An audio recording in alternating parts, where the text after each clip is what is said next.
es vano. Realmente nuestro concepto de belleza es muy superficial. Nosotros vemos únicamente lo que está frente a nosotros. Dios ve mucho más allá de lo que nuestros ojos pueden ver. Acabamos de leer un pasaje en el cual se expresa cuán hermosos son los pies de los que anuncian la paz, de los que anuncian buenas nuevas.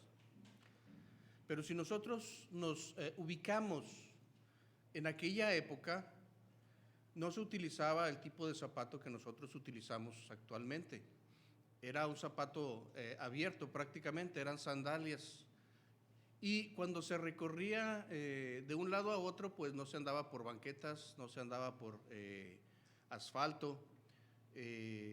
Aunque Roma ya había creado calzadas, pues no eran lugares muy limpios, por decirlo de alguna forma, y los pies se iban deteriorando o se iban desgastando. Mi imagen de los pies de alguien que ha estado yendo y viniendo es la imagen de una persona que se dedica a la agricultura actualmente. No sé si ustedes hayan tenido la oportunidad de ver a una persona que trabaja en la siembra, vaya. Sus pies son callosos, son duros, tienen, nosotros tenemos las marcas donde doblamos nuestras manos y nuestros pies, pero cuando el pie se hace calloso y duro, al momento de que uno lo dobla, se nota donde ya está quebrada la piel, donde ya está muy desgastada. Es un pie ya desgastado, el aire también afecta aparte de la tierra, la temperatura. Así es de que esos pies que uno podría ver actualmente y decir, no, yo no quiero ese tipo de pies. Por eso muchos buscan aquellos cepillitos que empiezan a raspar los callos y si sale una ampolla, luego un curita. Uno busca el cuidar sus pies.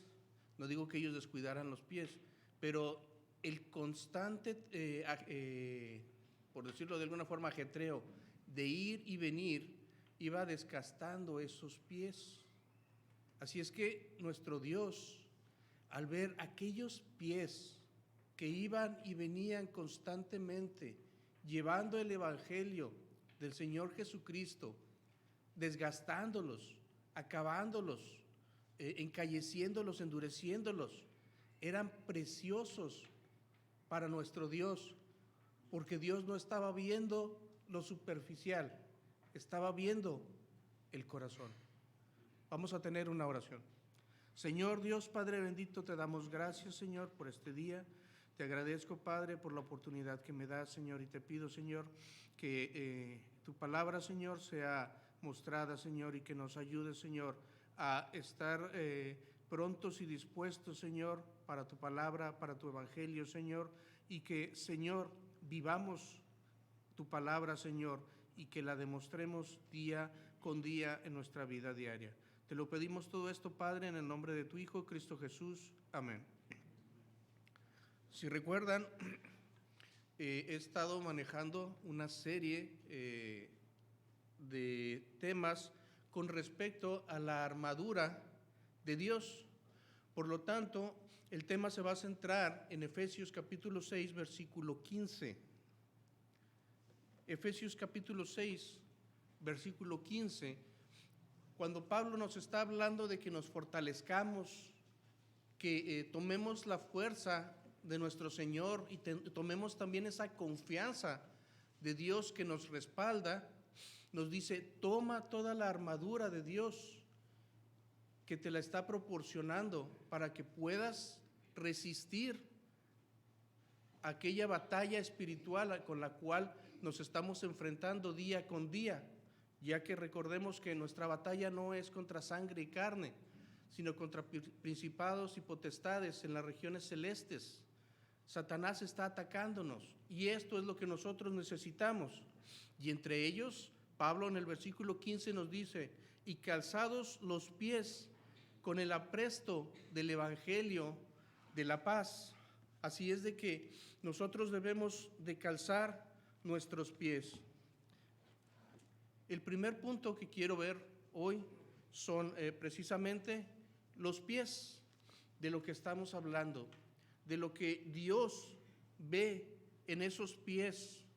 Como decimos, Él ve el corazón, Él está viendo realmente la dedicación que la persona está teniendo para con la palabra de Dios.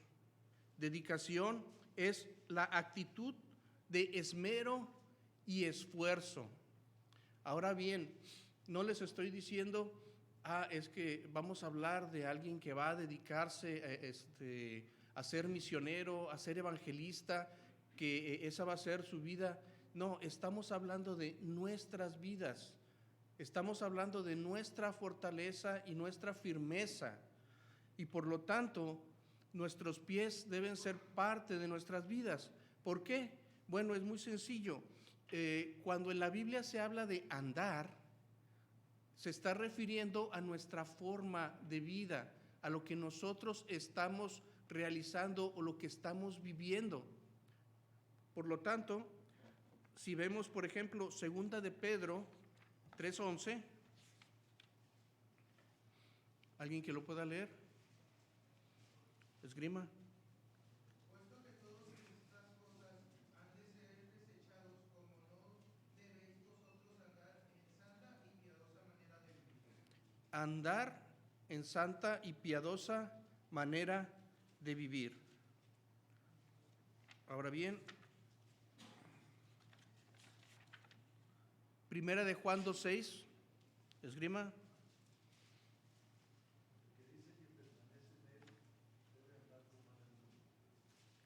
Debe andar como Él anduvo. ¿Como quién? Como el Señor Jesucristo. Imitar su andar. Romanos 8:4.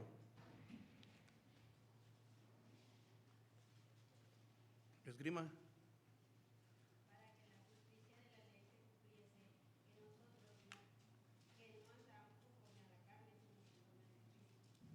Andamos conforme al Espíritu. Y algo importante ahí es que Espíritu es con mayúscula. Entonces se está refiriendo al Espíritu Santo. Muy bien. 2 de Corintios 10:3. Esgrima. Ya muchos ya no practican el esgrima. Se me hace que por eso ya no. Pues aunque andamos en la carne, no militamos según la carne. No militemos según la carne, aunque andamos en la carne. 2 de Corintios 5:7.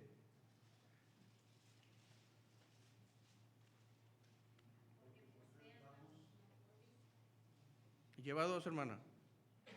No se levantó. Primera de Juan 1:7.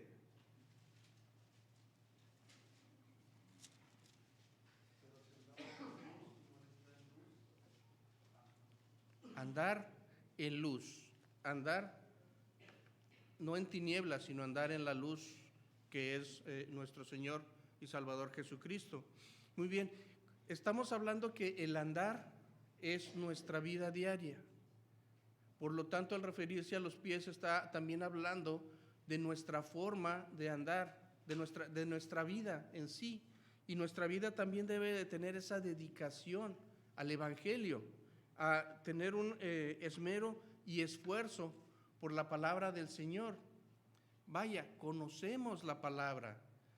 Así es de que necesitamos dedicarle también tiempo para poderla conocer y poderla practicar.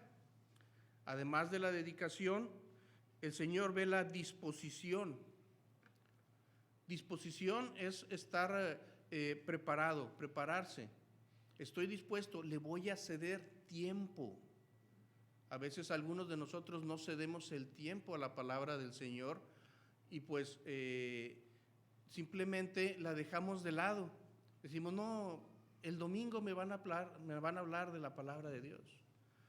Pero nosotros también debemos de dedicarle tiempo, estar ocupados y preocupados en la palabra y estar aprendiendo y conociendo constantemente, porque el Señor nos está hablando cada vez que nos acercamos a Él.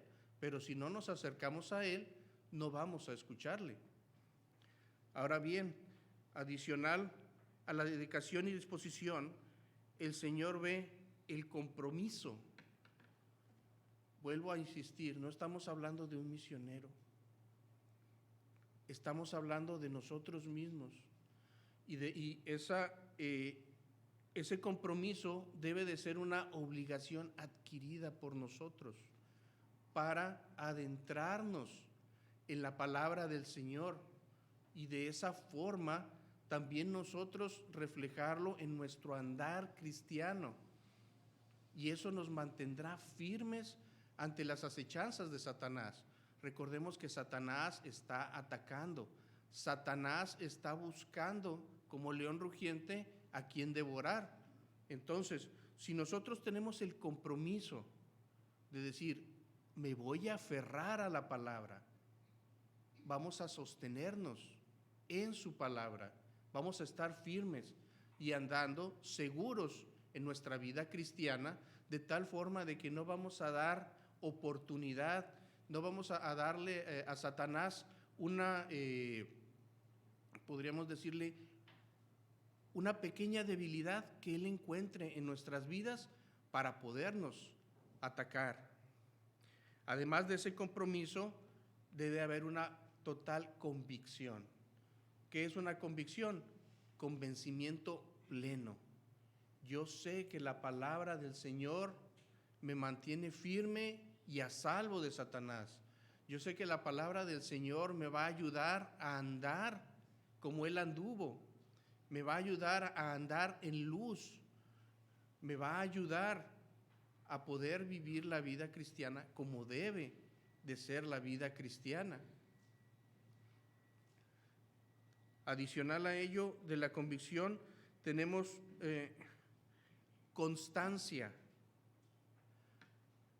Debemos de tener constancia, una firmeza y perseverancia en estar dispuestos a ir a la palabra del Señor. Muchas veces nosotros simplemente empezamos el año con la firme convicción o deseo de leer toda la Biblia en un año. Y ya cuando llegamos a Números y Deuteronomio, como que empezamos a declinar esa idea, porque nos empieza a parecer algo, no sé, aburrido, tedioso. No lo comprendemos, pero el Señor lo tiene por algo. Un reto que les pongo es de que se pongan a ver los nombres y después se pongan a buscarlos más adelante para que vean quiénes vienen de qué familias. Ese es un reto que les pongo para que no se aburran a leer esos pasajes. Además de ello, tener empeño, deseo vehemente de hacer o conseguir algo. Realmente quiero aprender de la palabra del Señor, quiero aprender de su evangelio, de lo que Él está predicando, de lo que Él está, del mensaje que Él ha llevado o que me ha llevado a conocerle. Si nosotros entendemos y comprendemos el evangelio de nuestro Señor Jesucristo, va a ser mucho más fácil el poder ir a predicarles a otros de Cristo. Pero si simplemente nos quedamos con lo que conocimos en un principio, a veces se nos dificulta, a veces se nos hace complicado. Sí lo hacen, sí lo puedes hacer, pero si te apegas a la palabra del Señor, vas a conocerle y Él te va a ayudar. Vaya, en la mañana estábamos escuchando hablar del Espíritu Santo, y una parte que me gusta mucho es cuando se habla de que el Espíritu Santo, dice el Señor Jesucristo, tomará de lo mío y os lo hará saber. ¿De qué va a tomar? De su palabra. Y esa palabra que nosotros hemos leído, el Espíritu Santo la va a utilizar más adelante en nuestras vidas, porque si tenemos esa comunión con el Espíritu Santo nos va a estar hablando y haciendo que recordemos aquello que hemos leído y que lo entendamos y podamos expresarlo más adelante para con aquellos que les podamos estar hablando del Evangelio. Así es de que el Señor quiere ver nuestros pies, pero dentro de esa visión de los pies quiere ver nuestro corazón, quiere ver esa disposición, esa entrega, ese deseo de tener o de querer conocerle y querer vivir la vida cristiana como Él la ha ordenado, como Él la ha mandado y como Él la ha dispuesto en su palabra. Pero hay que conocerla para poder seguirla y de ahí tener todo lo demás. Ahora bien, Pablo dice, calzad los pies. Al decir calzad, está hablando de las sandalias de los romanos. No sé, ustedes pueden usar sandalias o guaraches, pero pues sí se dan cuenta de que se pueden resbalar. Había una particularidad en las sandalias de los romanos. Ellos utilizaban unos clavos en las suelas a forma de spikes, o bueno, los pamboleros los conocen como tacos. No sé la verdad por qué les dicen tacos, pero son aquellos tachones que llevan sus tacos para poderse tener un agarre en el pasto. Así los romanos utilizaban este tipo de clavos en sus sandalias para poder avanzar con firmeza y seguridad durante largos periodos de tiempo. Una de las armas más efectivas de los romanos era precisamente su movilidad, que podían llegar en muy corto tiempo cuando el enemigo realmente no los esperaba. Así es de que Pablo también observó las sandalias y decía, calzad los pies con el apresto del Evangelio. ¿Qué es apresto? Es preparación, prepararse.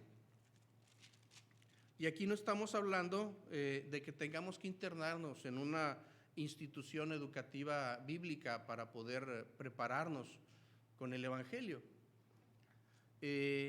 No sé si ustedes en alguna ocasión hayan visto un cambio de guardia, sobre todo los más vistosos son los cambios de guardia en la Unión Americana. Cuando llegan el siguiente grupo de soldados, hay un inspector y les pide el arma. El inspector tiene un guante totalmente blanco y empieza a tomar el arma y empieza a pasar su dedo por el arma y la revisa. ¿Qué significa? Que el arma debe estar totalmente limpia. ¿Por qué? Imagínense un arma totalmente descuidada, sucia, que no se ha usado, que no se le ha dado mantenimiento en mucho tiempo. ¿Se va a poder usar cuando se necesite? Definitivamente no.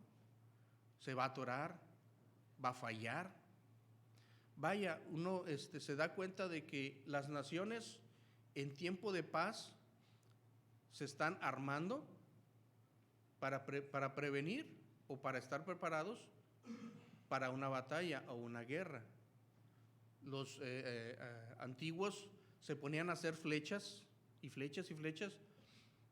Algunas las utilizaban para la caza, pero también las preparaban para alguna confrontación. Pablo dice, prepárate, alístate. Vaya, cuando estaba viendo este pasaje, el apresto del Evangelio, yo me acordé del himno nacional.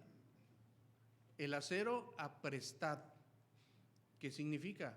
Estar listos para la batalla con las armas. Entonces, nosotros debemos de prepararnos.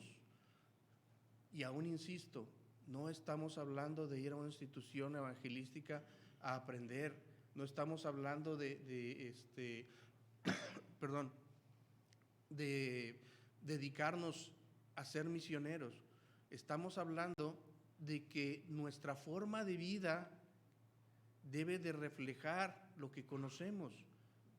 Y si realmente queremos conocer del Evangelio, necesitamos estar inmersos en ella. Debe ser parte de nuestra vida. Conocemos el Evangelio, pero este debe ser parte importante y común en nuestras vidas. ¿Qué dice Lucas 6:45?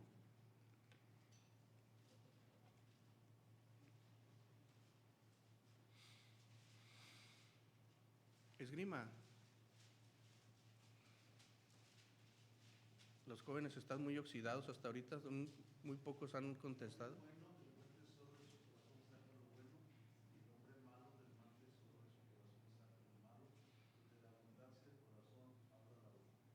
De la abundancia del corazón habla la boca. Si nosotros hablamos con un mecánico, nos vamos a dar cuenta de que empieza a hablar que de la espericueta y el masomeneador. No, eso no, ¿verdad? Si hablamos con un contador, nos empezamos a dar cuenta de los términos que empieza a utilizar.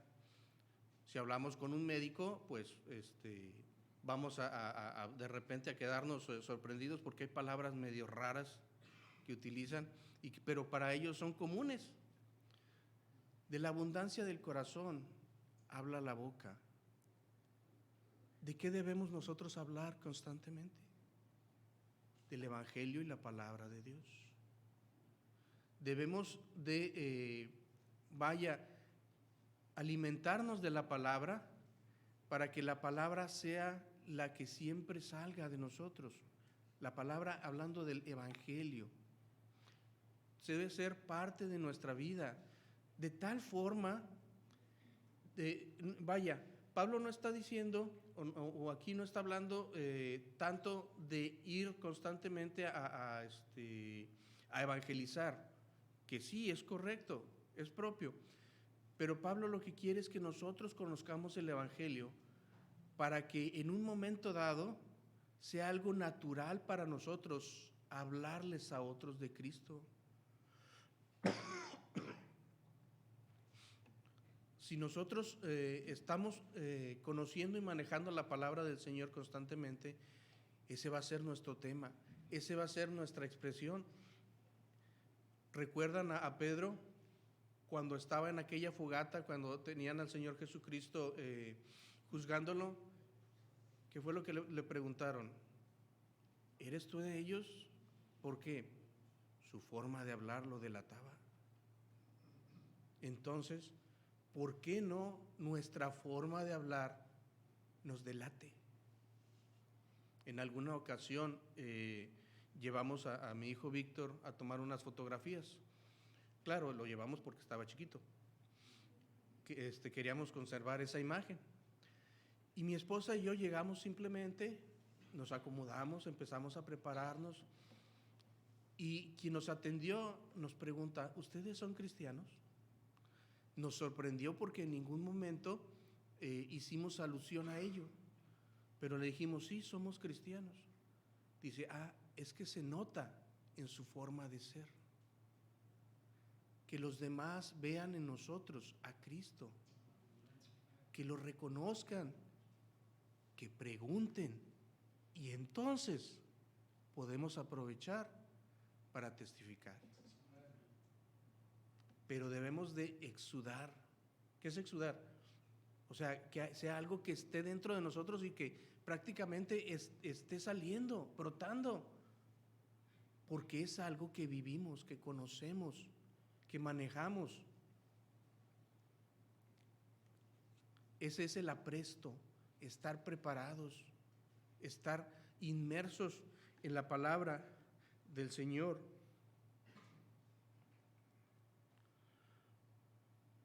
Cuando aprendes, conoces y entiendes el mensaje de salvación, la libertad que te ha dado,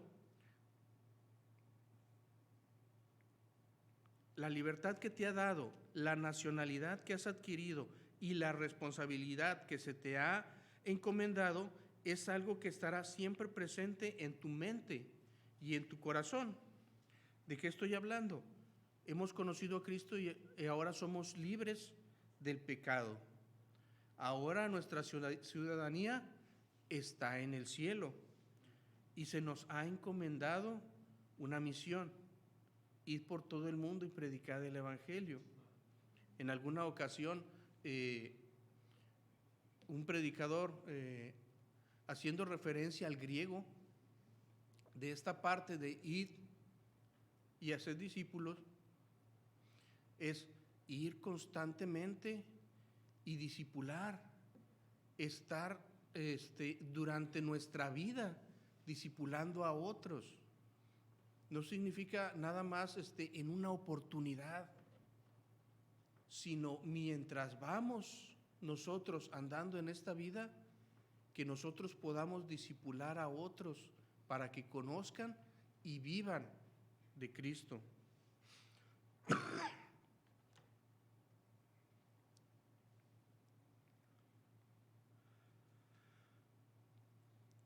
Cuando nosotros realmente entendemos esto, se convertirá en parte de nuestra vida, siendo esta forma de vida la que te mantendrá firme ante el enemigo, que no podrá debilitarte o no podrá encontrar un punto vulnerable en tu vida para hacerte tropezar y caer. Si realmente vives el Evangelio, si realmente estás,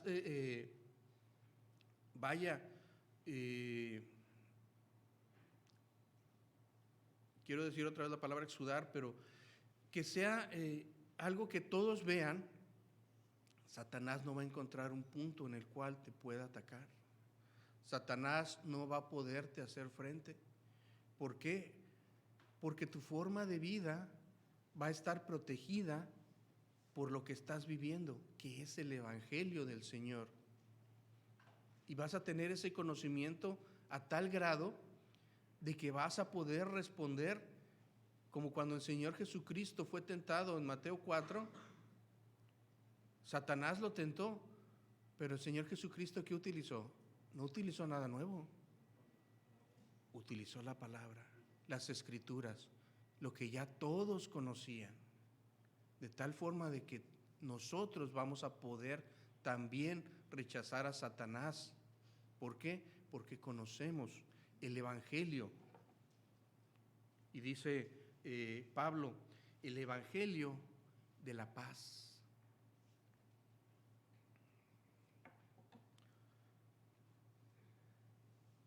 Mateo 16, 18. Bueno, antes de que lo lean, quiero hacerles una pregunta. ¿Cuántos han sido atacados por una puerta? ¿A cuántos los ha atacado una puerta? ¿A nadie los ha atacado una puerta? Ahora sí, alguien que pueda leer Mateo 6, 18. 16, 18. Y yo también te digo que tú eres Pedro, y sobre esta roca edificaré mi iglesia, y las puertas del Hades no prevalecerán contra ella. Las puertas del Hades no prevalecerán contra ella, contra la iglesia. Ahora bien, ¿las puertas nos van a venir a atacar? No se refiere a eso. Se refiere a que nosotros vamos a ir a buscar a aquellos perdidos para rescatarlos. Y si Satanás los tiene encerrados, no va a poder mantenerlos más ahí, porque vamos nosotros a poder abrir esas puertas y a rescatarlos de la perdición.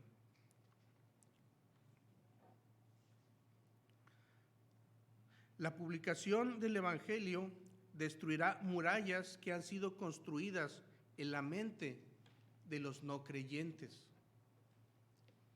Nosotros conocemos la palabra, y si conocemos y vivimos la palabra, si nuestra vida refleja a Cristo, aquellas murallas que muchos se han formado en su mente con respecto a ideas de que no, es que ustedes dicen esto y ustedes hacen aquello y ustedes piden aquí y ustedes piden allá, van a ser destruidas, van a ser derribadas por la misma palabra, no por argumentos, sino a la palabra y el testimonio que todos y cada uno de nosotros tengamos de el conocimiento del Señor Jesucristo. Dice Pablo en Romanos 1:16, porque no me avergüenzo del Evangelio. Estamos hablando, aquí la última parte, el Evangelio de la paz. ¿Tienes paz? Necesitamos entender que en Cristo nosotros tenemos paz. Él dijo, en este mundo tendréis aflicción, pero confiad, yo he vencido al mundo. Mi paz os dejo, mi paz os doy, no como el mundo la da, os la doy yo a vosotros. Debemos de entender que en nuestro Señor Jesucristo nosotros tenemos paz. En la clase, en la mañana, les preguntaba yo qué era lo que habíamos obtenido con nuestra salvación. Y se hicieron varias menciones que fueron correctas. Pero no mencionaron una que a mí me gusta mucho. Cuando el Señor Jesucristo oró por nosotros, Él dijo, Señor, que sean uno en mí, como yo soy uno en ti. ¿Qué significa eso? Somos uno. El Señor es quien ha tenido la victoria y nosotros estamos en Cristo. Y les hago mucho referencia a la palabra en inglés. Cuando uno dice en, tiene dos términos en inglés. Uno es on y otro es in. Cuando uno dice on, está diciendo superficialmente. Pero cuando el Señor dice aquí, en mí, Él dice in. Bueno, no lo dijo en inglés, pero el término in lo refleja. Dentro, inmerso. Eso es lo que nosotros nos debe de dar la paz y la tranquilidad. Por eso Pablo dice, somos más que vencedores por medio de aquel que nos amó, porque estamos en Él. Él ya pidió que fuéramos uno. Y si estamos en Cristo y Él ha vencido al mundo, nosotros somos más que vencedores. Y si somos más que vencedores, ¿por qué hemos de avergonzarnos del Evangelio? Y cuando nosotros entendamos esta parte, entonces tendremos no solo tranquilidad y paz para vivir, sino para predicar su Evangelio en todo momento y en toda ocasión. Se acabará la timidez, se acabará la preocupación. En la mañana nos comentaban cuando decía el pastor sobre tener miedo de decirle a otros, ¿qué te puede decir? Te puede decir que no. No tengas miedo de que te diga que no. No te está rechazando a ti, está rechazando a Cristo. Y esa misma paz que nos da el Señor nos va a dar tranquilidad para siempre estar hablando de Cristo a otros que lo conozcan mediante nuestro testimonio, mediante nuestras palabras, en cualquier momento y en cualquier ocasión, con toda tranquilidad, con toda paciencia, sin preocupaciones ni nerviosismo. Nosotros debemos de entender que nosotros predicamos a Cristo, no predicamos una religión. Se dice que hay dos religiones en el mundo: la religión del logro humano y la religión del logro divino. Nosotros estamos en la religión del logro divino, porque como humanos nosotros jamás hubiéramos podido alcanzar nada, pero Cristo ya nos dio la victoria, ya pagó por nuestros pecados. Él está en el cielo preparándonos un lugar. Nosotros somos aquí peregrinos simplemente y somos embajadores de Cristo para reconciliar al hombre con Dios. Que esto sea nuestra forma de vida. No digamos, tengo que estudiar, no digamos, tengo que ir a un seminario. Simplemente vayamos inmersos a la palabra del Señor, conozcámosla y vivámosla. Y esto nos va a ayudar a que tengamos ese apresto, esa disposición constante de llevar el Evangelio de la paz a otros, pero que también este Evangelio sea nuestra forma de vida para que Satanás no pueda hacernos trastabillar y caer, que no nos haga resbalar, sino manteniéndonos siempre firmes y constantes en la palabra del Señor. Vamos a orar. Señor Padre bendito, te pedimos que nos ayudes, Señor, a conocer de tu palabra, a vivir tu palabra, Señor, y a poder, Señor, ser de bendición a otros que aún no te conocen, que ellos puedan no solo escuchar, sino también ver el reflejo, Señor, de tu luz en nuestras vidas, Padre. Ayúdanos, Señor, a ser ejemplo, Señor, y a ser hijos dignos tuyos. Te lo pedimos todo esto, Padre, en el nombre de tu Hijo, Cristo Jesús. Amén.